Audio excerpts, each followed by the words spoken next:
You know that feeling, right? Late at night, you find yourself typing passive income ideas into Google, Oh, yeah. and you just get flooded with these listicles promising you'll get rich while you sleep, like dozens of ways to make millions with supposedly not much work. It's definitely alluring. Okay, so let's actually unpack this because for this deep dive, we've got some really good sources to get a more grounded view of this whole passive income idea. Exactly. We're looking at two main pieces today. There's Samantha North's 11 passive income ideas Yeah? and what I learned from trying them, which is great because it's a very practical, like boots on the ground account. Right, real experience. And then we have Peter Gratton's 25 best passive income ideas to make money in 2025. That one gives us a broader sweep of the possibilities. Nice. A good mix of personal trial and error and a wider overview. Hmm. So our mission here, for you listening, is really to cut through all that noise.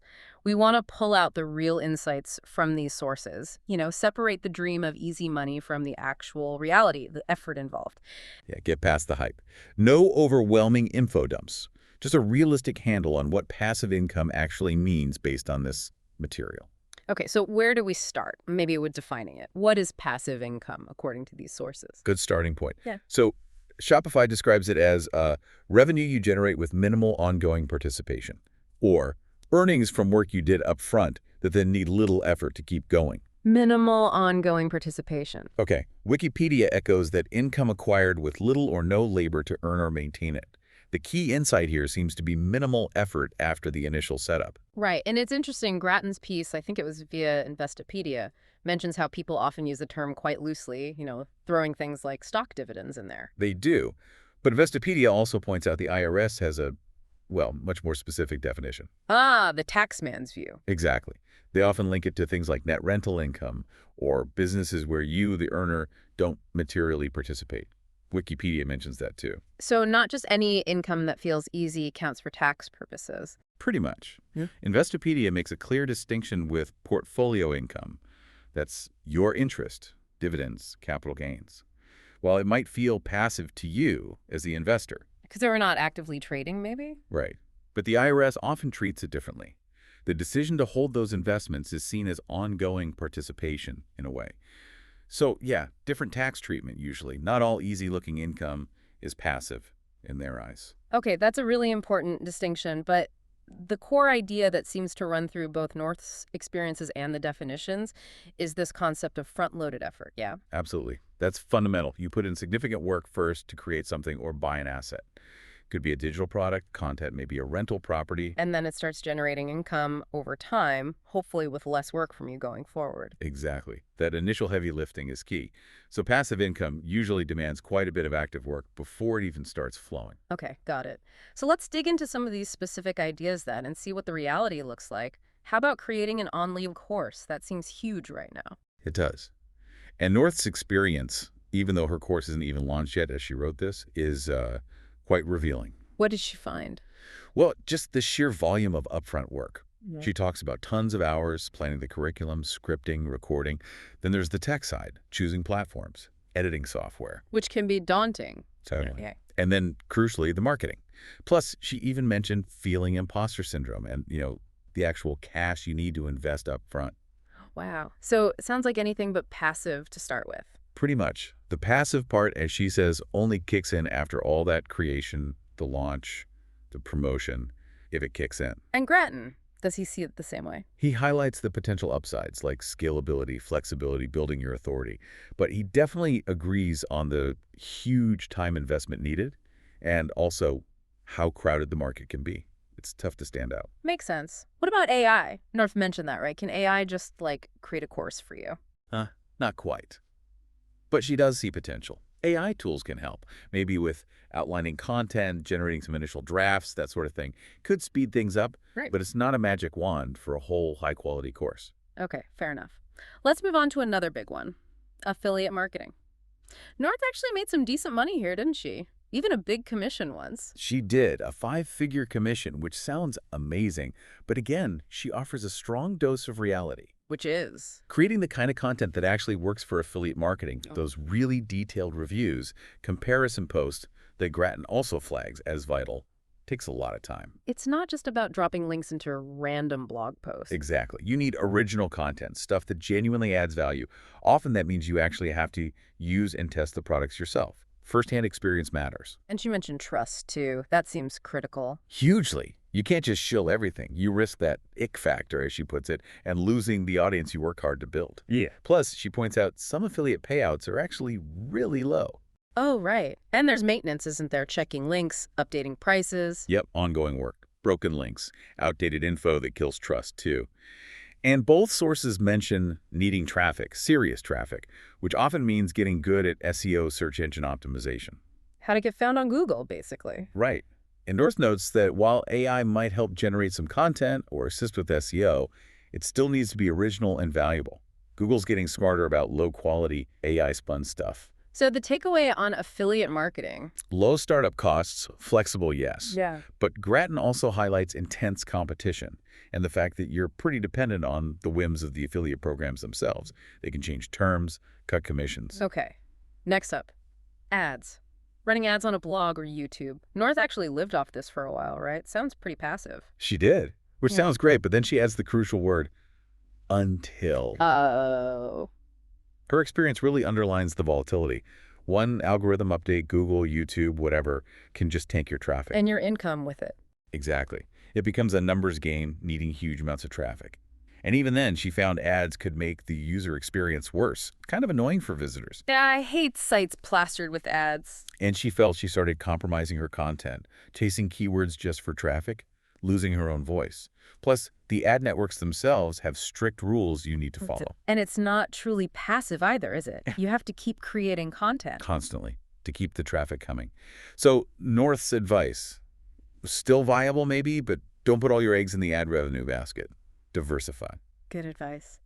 Okay, what about selling ebooks? The dream of write it once, sell it forever. North hasn't really gone for paid ebooks, though, has she? No, and her reasons are interesting. First, the perceived value. People often don't expect to pay much for an ebook, so you need to sell a lot to make decent money. And writing a good one takes time, presumably. A significant amount of time, she emphasizes. Quality matters. And she specifically says AI isn't a shortcut here for creating something truly valuable that people will pay for. And then getting people to actually find and buy it. That's the other huge challenge, visibility. Unless you're already known, getting noticed on platforms like Amazon KDP or just via your own site is hard. She found even getting free ebook downloads was tough. So convincing people to pay is even harder. Much harder. Her view is that ebooks are probably better as a tool to build authority or maybe capture leads, rather than a primary source of truly passive income. That fits with Grattan's take, too, right? Digital products have potential but need effort to stand out. Exactly. Crowded market again. Okay, let's shift gears to physical assets. Renting out property, this always comes up, but North's experience sounds less than passive. Yeah, she gives a real reality check. Ongoing maintenance is a big one. Either it eats your time or you pay a manager, which eats your profits. And the profits might be thin anyway. Often, yeah, especially after the mortgage, taxes, insurance, fees. Then there are regulations, especially for short-term, like Airbnb, and finding good long-term tenants. That can be tricky. Definitely. Screening tenants, dealing with issues. She tells a pretty extreme story about tenants who didn't pay rent for 12 years. 12 years. Wow. That's Sure. not passive. That's an active nightmare. So yeah, property rental involves ongoing management, maintenance, and potentially serious tenant headaches. Grattan acknowledges the potential upsides, though. Rental income, the property potentially appreciating, tax benefits. He does, but he also lists the downsides clearly. Vacancies, maintenance, problem tenants, legal stuff. Both sources really stress knowing the local laws and having a decent emergency fund. It's definitely not hands-off. No kidding. Okay, what about another digital idea? Paid membership communities. Recurring income sounds good. It does sound good. But North found the reality wasn't quite so rosy. Often, the monthly fee members are willing to pay is quite low. So you need a lot of members. A lot, which means constant marketing to attract them. And then you have to keep them. Which means Keeping them engaged requires continuous effort. You need to keep adding value, new content, resources, Q&As, community management. Plus, the tech side needs ongoing upkeep. sounds less like passive income and more like running a part-time, maybe even full-time job. That was pretty much her conclusion. Rewarding in other ways, perhaps, Yeah. but the level of ongoing work kind of contradicts the passive label. Okay. How about dividend stocks? That's a classic passive income play, isn't it? Often seen that way. But North has some important warnings here, too. Like what? Well, first, you need a lot of money invested to get a meaningful income stream just from dividends. We're talking substantial capital. Right. A few shares won't cut it. Not for a significant income? No. Then there's market volatility. Stocks go up and down. Companies can and do cut their dividends, especially in tough times. So the income isn't guaranteed. Not at all. And you need to diversify, which means doing research to pick the right stocks or funds, and don't forget taxes on the dividends you receive. Grattan mentions the plus sides too, though, right? Steady income potential, the stocks might grow in value, liquidity. He does. But he also repeats the warnings about volatility, dividends not being guaranteed, and the need for research. He does mention things like dividend ETFs, those funds offered by firms like ProShares, as a simpler way in. The fund manager picks the stocks for you. But still carries risk. And obviously, none of this is financial advice for you listening. Absolutely not. Just discussing the sources? Both agree. Dividend investing can provide income, but it needs careful planning and usually significant capital. It's not a quick path to easy money. Got it. Let's quickly run through some of the others. Renting out equipment. Yeah, North tried at small scale, saw potential complexity. Grattan gives examples like podcast gear, tools, even standing desks. Key things are actually owning the gear and thinking about insurance. Renting out storage space, like a spare room or garage. North mentions needing to clear space, competition from actual storage companies, and needing contracts and insurance. Grattan adds the idea of premium space sharing for things like wine or art, potentially higher returns, but flags things like mortgage terms, taxes, insurance again. Lots to consider. Peer-to-peer lending, lending money to individuals online. North saw better returns than a savings account, sure, but said it wasn't totally passive. You need to research borrowers, diversify loans, track payments, and the big risk, people defaulting. Not getting your money back. Exactly. Grattan agrees on the higher return potential and low entry barrier, but stresses that default risk and the fact your money might be tied up, not easy to get back quickly. Lack of liquidity. And drop shipping. Selling stuff online without holding inventory. North found it super crowded. Customer service can be a headache since you don't control shipping. Profit margins are often thin, and you really depend on your suppliers. She felt it was more about marketing skill than actual retail. Grattan mentions automated dropshipping having low startup costs and fulfillment being hands-off. But he echoes the low margins and intense competition. Seems like a common theme. Lower barrier to entry often means way more competition. And Grattan had a much longer list too, right? Things North didn't cover. Oh yeah. Things like leasing land for solar farms, REITs, which are like funds that own real estate. So you invest in property without owning it directly. Right.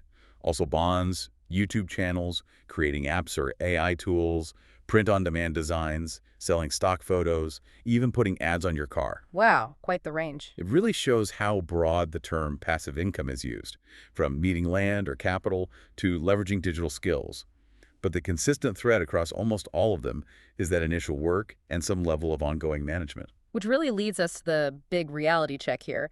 North's main takeaway was pretty blunt, wasn't it? Very blunt. She basically says true passive income is extremely rare. And that feels like a really crucial point for you, the listener, to grab onto. Both sources really drive home the need to look honestly at your own situation. Yeah, what are your skills? How much time do you really have? What's your budget? How much risk are you comfortable with? Because most of these strategies, as we've seen, demand a significant chunk of work up front. And then usually some ongoing effort too, even if it's less than a 9-to-5. Setting realistic expectations is just vital. And maybe not relying on just one thing. Diversification seems smart. North also made a good point that the ventures that tend to work best and feel less like a grind are often the ones that actually align with your interests and lifestyle. Right. The goal should probably be sustainable income without driving yourself crazy with stress. And what about the role of AI in all this? North seemed hopeful there. She did. She sees AI automation as having real potential to streamline some of these processes. Things like helping create content, generating leads, maybe handling some customer support. So developing some AI skills could actually be an advantage. Potentially, yeah. A way to build smarter, maybe slightly more efficient income systems. Not fully passive, perhaps, but less active. Okay, so boiling it all down, the main message seems to be that dream of just effortless money rolling in while you sleep. Mostly a myth, or at least often exaggerated by those listicles. Pretty much. Okay. But generating income with reduced ongoing effort, that is possible. But it takes that careful planning, that significant initial work, and yeah, being realistic. Exactly. The passive part, if it comes, usually emerges over time. After you've built and refined your systems or assets, it's rarely instant. So maybe a final thought for you, the listener, to chew on. Thinking about everything we've discussed from North and Grattan, which of these so-called passive income streams actually feels like it might fit your skills, your interests? And maybe the bigger question is, what initial active steps are you genuinely prepared to take to build that more financially flexible future you might be looking for? Perhaps now's a good time to look back at those ideas that first caught your eye and see how they stack up against this reality check.